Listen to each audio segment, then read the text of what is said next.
The dining hall of Outpost S-17 was a cacophony of sound and motion, boots clanging against steel floors, chairs scraping as soldiers jockeyed for seats, and the sharp metallic voices of the base's AI servers announcing meal selections that barely resembled food.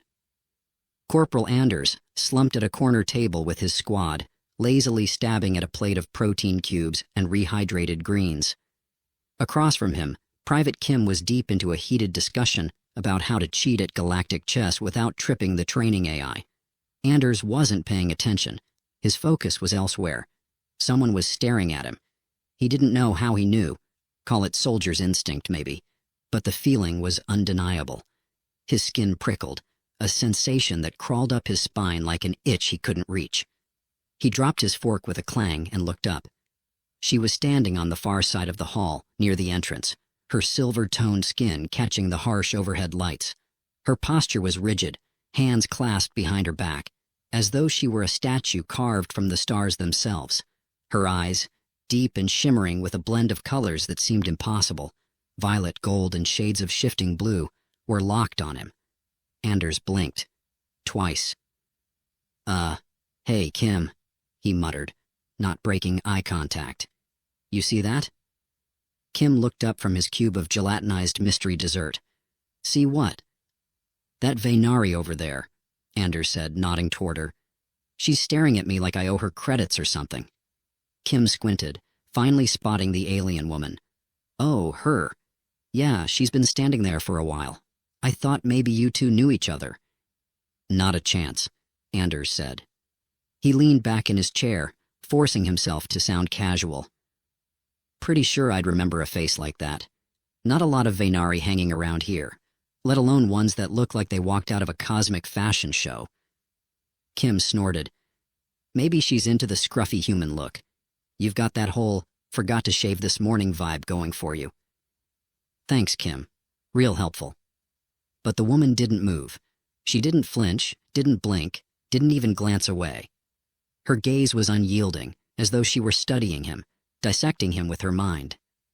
Anders shifted in his seat, suddenly hyper-aware of the standard-issue gray uniform that always seemed a size too tight. "Okay, seriously, this is weird. What's her deal?" Kim shrugged, popping another bite of dessert into his mouth. "Why don't you go ask her?" "Yeah, no thanks. I've got enough weird in my life without adding alien stalkers to the list." As if on cue, one of their squad mates, a stocky sergeant named Mahoney, joined the conversation, dropping his tray onto the table with a clang. "What are we talking about? Anders' love life or, the tragic lack thereof?" "Close," Kim said, smirking. "We're discussing the Vaynari woman who's been staring at him for like 5 solid minutes." Mahoney turned, spotted her immediately, and whistled low. "Well, well, looks like you've got a fan, Anders. What did you do? Save her planet in a past life?" "Very funny," Anders said, voice dripping with sarcasm. "Pretty sure the last time I interacted with a Vaynari, it involved an argument over docking protocols. Didn't exactly end with a handshake."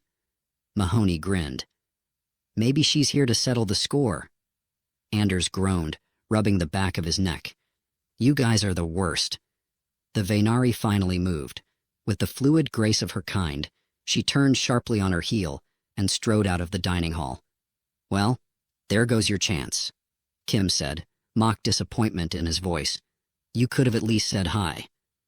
"Yeah, sure," Anders said, standing and grabbing his tray. "Next time I'll just walk up and say, 'Hi, I'm Anders, and I have no idea why you're staring at me like I stole your starship.' That'll go over great." The incident should have faded from his mind as quickly as it happened. But it didn't. Later that evening, as Anders cleaned his gear in the barracks, he caught himself glancing over his shoulder more than once. The memory of her unrelenting stare gnawed at him, persistent and irritating, like an itch he couldn't scratch. Still thinking about her? Anders jumped, nearly dropping the plasma rifle he'd been dismantling. He turned to see Kim leaning against the doorway, arms crossed. "No," Anders lied. Kim smirked. "You're a terrible liar, man. Come on, just admit it. She got under your skin." Anders sighed, setting the rifle parts aside. It's not that, it's just… I've never seen someone look at me like that before. It wasn't just staring, it was like she knew me, like she was trying to figure me out. Maybe she did know you, Kim said. Anders laughed, a short, bitter sound. Doubt it. The only Vainari I've met were bureaucrats and scientists. Definitely not her type. Kim raised an eyebrow. Her type? You know what I mean, Anders said, waving him off. Before Kim could press further, the barracks door hissed open. And there she was. The Vainari woman stepped inside, her movements deliberate, her gaze once again fixed squarely on Anders. Her presence silenced the room instantly. Even the normally rowdy squad members fell into a stunned hush. Anders felt his throat tighten. He scrambled to his feet, words tumbling out before he could stop them. Hi, can I help you? She didn't answer immediately. Her eyes, those swirling galaxies, seemed to bore straight through him. When she finally spoke, her voice was low and melodic, carrying an accent that twisted the syllables of his name in an oddly familiar way. Do you remember me? Anders blinked, the words hitting him like a thunderclap. He opened his mouth, but no sound came out. The silence stretched, heavy and uncomfortable. He hesitated, forcing a nervous chuckle. Sorry, I think you've got the wrong guy. I don't remember meeting any Vainari before. Her expression didn't change. No, she said softly, almost to herself. You wouldn't. Anders felt a chill creep down his spine. He glanced at Kim, who looked just as baffled as he felt. Okay, Anders said, trying to inject some levity into the situation. This is getting a little weird. Can we maybe start with names? Mine's Anders. What's yours? The Vainari tilted her head, as though studying him from a new angle. Sienna, she said. Sienna, Anders repeated, trying to keep his tone light. Great. Nice to meet you, Sienna. Now, care to explain why you're looking at me like I owe you money? A faint smile tugged at the corners of her lips, but it didn't reach her eyes. It's not money you owe me, human, she said. It's something much more important. The humor evaporated from the room, leaving Anders with nothing but the unsettling weight of her words and the undeniable feeling that she was right. Anders wasn't used to silence.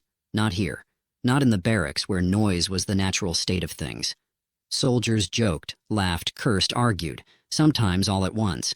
But now, with Sienna standing in front of him, the entire room seemed frozen. Even the usually oblivious cleaning drone in the corner had stopped mid-sweep, as though it, too, was waiting for Anders's response. He cleared his throat, forcing a grin he didn't feel. So, when you say I owe you something more important than money, you're not talking about galactic chess tips, right? No response. Sienna's eyes, those damned swirling eyes, remained fixed on him, her expression inscrutable. The only thing Anders could read in her face was intensity and maybe a touch of sadness. Kim, bless him, decided to break the tension. Hey, Anders, maybe she's here to reclaim the last shred of dignity you lost at the base karaoke night.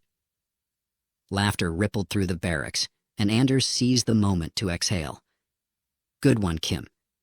Maybe next time I'll invite you up to butcher a song with me. I'd rather face the Nornex unarmed, Kim shot back. The joke worked, at least partially. The soldiers shifted, the energy in the room loosening just enough to remind Anders that he wasn't trapped in a standoff with an alien woman who apparently knew more about him than he did. He turned back to her, forcing another smile. Listen, Sienna, I appreciate the dramatic entrance, but I think there's been some kind of mistake. I don't know you, and I'm pretty sure you don't know me. Her head tilted slightly, a movement so precise it was almost mechanical. You don't remember me, she said again, her voice softer this time. Right, Anders said, trying to sound casual. That's kind of the problem. But hey, maybe if you give me a hint, like where we supposedly met. Was it a party? A diplomatic thing? Please tell me it wasn't karaoke night. Her lips twitched, just the faintest hint of a smile, but it disappeared as quickly as it came. It wasn't here, she said. It wasn't even you. That brought him up short. Come again? Sienna stepped closer, her movements smooth and deliberate. Anders resisted the urge to step back. She was taller than him by at least half a foot, her presence commanding in a way that felt almost predatory. "It was your father," she said, her voice steady, yet carrying an undercurrent of something deeper. "I knew your father, Anders." Anders blinked, the words taking a moment to register. When they did, his gut reaction was disbelief. He snorted, shaking his head. "Okay, now I know you've got the wrong guy. My dad? He died when I was 6. Didn't exactly have time to go gallivanting around the galaxy making alien friends." "He spoke of you," Sienna said, undeterred. "Often. He carried a photograph, worn, folded, but always with him. A boy, no older than 6. His name was Anders." The word struck like a hammer, a force so sudden and unexpected that Anders couldn't breathe for a moment. The room seemed to tilt, the walls closing in as her words echoed in his head. Kim, sensing the shift, stepped forward. "Whoa, okay, let's all take a breath here. Anders, you good?" Anders forced himself to nod, though his throat felt like sandpaper. "Yeah, fine, just fine." He wasn't fine. The rest of the barracks faded into background noise as Sienna began to speak. Her voice was calm, measured, as though recounting a memory that had been carefully preserved. "Your father and I fought together during the Nornex campaigns," she said. "It was a time of desperation, alliances forged not by trust but by necessity. The Venari were reluctant to involve ourselves in human conflicts, but the swarm threatened us all. Your father was one of the few humans who understood what was at stake." Anders blinked, trying to process her words. "You're saying my dad fought the Nornex? As in, the bug things that nearly wiped out half the outer colonies? That was, what, 20 years ago?" 23, Sienna corrected, her tone sharp but not unkind. "He was part of an allied strike team tasked with sabotaging a Nornex hive ship. It was a mission with little chance of survival. Your father knew this, and yet he volunteered." Anders let out a low whistle, trying to mask his growing discomfort. "Well, that's heroic, I guess. But I'm still not seeing how I fit into this story. I was a kid. I didn't even know he was fighting in a war." Sienna's expression softened, and for the first time, Anders saw something more than intensity in her eyes. There was pain there, too. "He didn't want you to know," she said. "He wanted to protect you. Even in the darkest moments, his thoughts were of you." Anders opened his mouth, a sarcastic retort on the tip of his tongue, but it died before he could say it. Instead, he asked, "Why are you telling me this?" "Why now?" Sienna hesitated, her gaze flickering briefly to the floor. When she looked back at him, there was a vulnerability in her expression that hadn't been there before. "Because he saved my life," she said quietly. "And I made a promise to him. A promise that I would find you, if I survived." The room was so quiet you could have heard a dust mote land. Anders's squad, usually a blur of activity and noise, was frozen, watching the exchange like spectators at a theater. Anders finally broke the silence, forcing a laugh that sounded hollow even to his own ears. "Wow, okay. That's a lot to take in. My dad, the war hero. You, the grateful alien. And me, the guy who didn't even know his dad's favorite food, let alone that he was fighting space bugs. Great story. Really compelling." Kim winced. "Anders? No, seriously," Anders said, throwing up his hands. "This is amazing. You should write a book or something. Get it serialized. Call it Space Dad: The Saga." Sienna's expression didn't change, but there was a flicker of something in her eyes. Disappointment, maybe. "I understand this is difficult for you," she said. "Oh, do you?" Anders shot back. "Because from where I'm standing, it feels like I just got hit with a comet of information I didn't ask for." "Anders," Kim said softly, placing a hand on his shoulder. He shrugged it off, running a hand through his hair. "Look, I don't know what you're trying to accomplish here, but I'm not the guy you're looking for. My dad's dead. He's been dead for 2 decades. Whatever promise you made, it doesn't matter anymore. Sienna didn't flinch. It matters to me. Her words hung in the air, heavy and unyielding. Anders stared at her, his jaw clenched. For a moment, he looked like he might argue further. But then, without another word, he turned and walked out of the barracks. Behind him, Sienna stood motionless, her gaze following him until he disappeared from sight. Kim sighed, glancing at her. He'll come around. He just needs some time to process. Humans are weird like that. Sienna didn't reply, but deep down she hoped he was right. Anders spent the next several hours in a state of restless denial.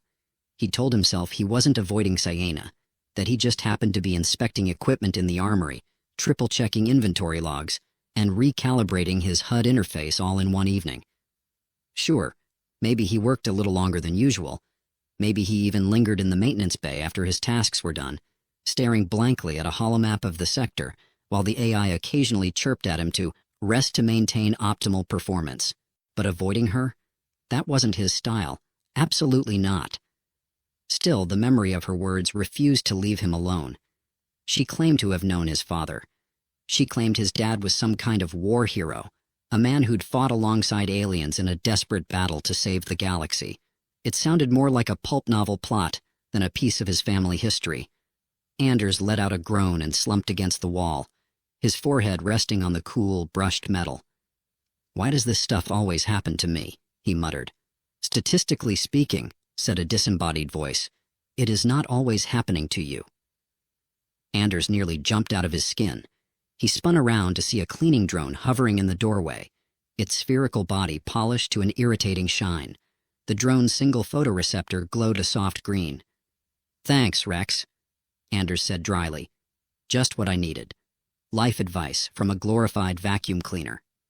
I am a robotic extrapolation assistant, the drone corrected in its chipper, synthesized voice. And according to my analysis, you exhibit a recurring pattern of engaging in high-stress scenarios due to poor decision-making and social mismanagement. Anders threw up his hands. Great. My own personal life coach. You taking appointments? Negative, Rex replied.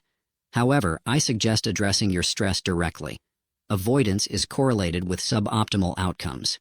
I'm not avoiding anything, Anders snapped, before muttering under his breath. Why does everyone think I'm avoiding something? Probability suggests it is because you are. Before Anders could come up with a retort, the drone zipped away, presumably to deliver its unsolicited wisdom to another unsuspecting victim. He shook his head, muttering, Damn robot. Anders eventually wandered back to the barracks. The place was quieter now, most of his squad either asleep or off on night shifts. He moved to his bunk and flopped down, staring at the ceiling. He didn't want to admit it, but the thing gnawing at him wasn't just Sienna's cryptic story. It was the photo she'd mentioned, the idea of his father, a man he barely remembered, carrying a picture of him into a war zone. It stirred something he couldn't quite name. For years, Anders had avoided thinking about his dad. There wasn't much to think about, really. A handful of fragmented memories, the scratchy texture of his uniform, the smell of engine grease, the way he'd ruffle Anders' hair when he came home from work, and then he was gone, like a star winking out in the night sky. Anders sighed. I should have asked her more, he admitted quietly. I should have. A shadow moved at the edge of his vision, and he bolted upright.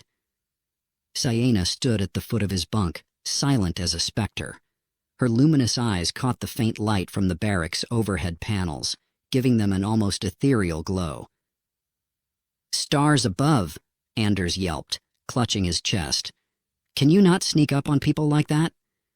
I knocked, Sienna said calmly. No, you didn't.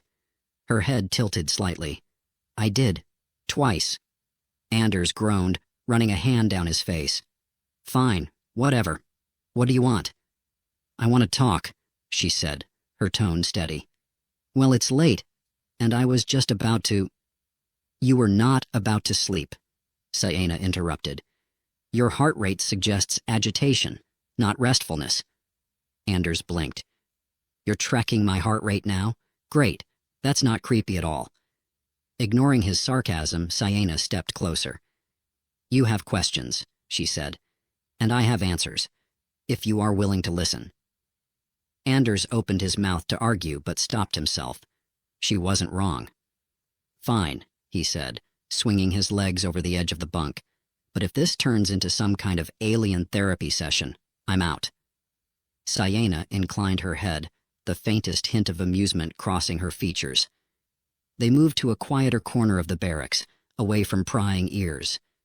Sienna leaned against a support pillar, her posture relaxed, but her gaze unwavering. I owe you an explanation, she began. You think? Anders muttered. Sienna ignored him. Your father, Doran Anders, was more than a soldier. He was a strategist, a leader. When the Allied strike team was formed, he volunteered not because he was ordered to, but because he believed the mission mattered. He believed the swarm had to be stopped. Anders frowned. Why would he volunteer for a suicide mission? He had a family. Sienna's gaze softened. Because of that family. He believed that if he didn't fight, you would grow up in a galaxy ruled by the Nornex. He wanted something better for you. Anders swallowed hard, the lump in his throat making it difficult to respond. I fought beside him, Sienna continued. He was remarkable for a human. Gee, thanks, Anders said dryly. Sienna's lips twitched, a ghost of a smile. He earned the respect of my people. That is not easily done. For a moment, neither of them spoke. The silence was heavy, but not uncomfortable, filled with the weight of unspoken memories. Finally, Anders asked, And the photo? You said he carried a picture of me? Sienna nodded. He showed it to me once, during a quiet moment between battles. He said it reminded him why he fought. He spoke of you with pride. Anders looked away, his chest tightening. He didn't know how to reconcile the image of the man Sienna described with the faint, fading memories of his own father. Why didn't I know any of this? He asked quietly. Perhaps he didn't want you to, Sienna said. Perhaps he believed you would be safer not knowing. Anders let out a bitter laugh. Yeah, well, look how that turned out. I ended up in the military anyway. Perhaps he would be proud of that, Sienna said. Anders looked at her, his expression a mix of skepticism and something softer. You really believe that? I do, she said simply. For the first time since this whole mess started, Anders felt a flicker of something he couldn't quite name. Connection, maybe. Well, he said, leaning back in his chair, if you're going to stick around, you'd better get used to humans. We're messy, loud, and terrible at expressing feelings. Sienna tilted her head, considering. Then it seems I have much to learn. Anders smirked. Don't worry, I'm a great teacher. First lesson, never interrupt a man during karaoke night. Sienna's laugh was soft, almost musical. I'll keep that in mind. For the first time in what felt like days, Anders felt a little less alone. The base cafeteria wasn't built for quiet reflection. It was built for efficiency. Long, utilitarian tables, dull steel walls lined with nutrition dispensers, and the constant hum of machinery. Conversations were a mix of half-shouted orders, laughter, and the occasional argument over the best way to survive a plasma grenade explosion. Anders sat at his usual spot, a tray of something vaguely resembling curry in front of him. Across the table, Kim was in the middle of his latest monologue about why anti-grav bikes were the superior form of transportation. I'm just saying, if you don't feel like you might throw up, are you even going fast enough? Kim argued, gesturing with a spoonful of mashed protein. Anders barely registered the comment. His mind was still on the conversation with Sienna from the night before. Every time he tried to focus on something else, like Kim's increasingly unhinged theories about speed, it looped back around to the same place, his father. Earth to Anders, Kim said, waving a hand in front of his face. You look like someone just told you karaoke night's been canceled. Anders blinked, shaking himself out of his thoughts. Sorry. What were you saying? Kim narrowed his eyes. I said anti-grav bikes are the pinnacle of human engineering, and you said, nothing. That's suspicious. Are you feeling okay? No sudden urge to admit you're secretly a Nornex spy? Anders smirked despite himself. You caught me. My plan was to infiltrate the military and spend years working my way up just to sabotage the coffee machines. Diabolical, Kim said, grinning. But seriously, you good? You've been acting weird since... He glanced around and lowered his voice. Since Sienna showed up. Anders sighed, pushing his tray aside. Yeah, well, turns out it's hard to focus on lunch when someone casually drops that your dad was a galactic war hero. Kim's eyebrows shot up. Wait, seriously? She said that? Apparently, he fought with her against the Nornex 20-something years ago. Anders leaned back in his chair. She even claimed he carried a photo of me the whole time. The whole thing feels like a bad holodrama. Kim whistled. Man, that's intense. Did you know he was in the military? Sort of, Anders admitted. I mean, I knew he was an engineer, but I didn't think he was out there fighting aliens. He never talked about it. Kim shrugged. Sounds like he had his reasons. Parents always have layers, man. Like onions, or parfaits, if you're feeling fancy. Before Anders could respond, a shadow fell across the table. He looked up to see Sienna standing there, her expression as unreadable as ever. Do you mind if I join you? She asked. Anders exchanged a glance with Kim, who gave him a thumbs up under the table, clearly delighted by the awkwardness of the situation. Sure, Anders said, gesturing to the empty seat across from him. Why not? Sienna sat down, her movements precise. She eyed the tray in front of Anders. Is that food? That's a generous description, Anders said, but yeah, it's technically edible. Sienna tilted her head, studying the tray like it might suddenly come alive. Humans have strange tastes. Kim snorted. Says the species that eats glowing mushrooms for breakfast. They're highly nutritious, Sienna replied without missing a beat. And they don't resemble whatever that is. Anders chuckled. Trust me, you're not missing much. So what brings you to the cafeteria, besides critiquing our culinary choices? I wanted to discuss something with you, Sienna said. In private, if possible.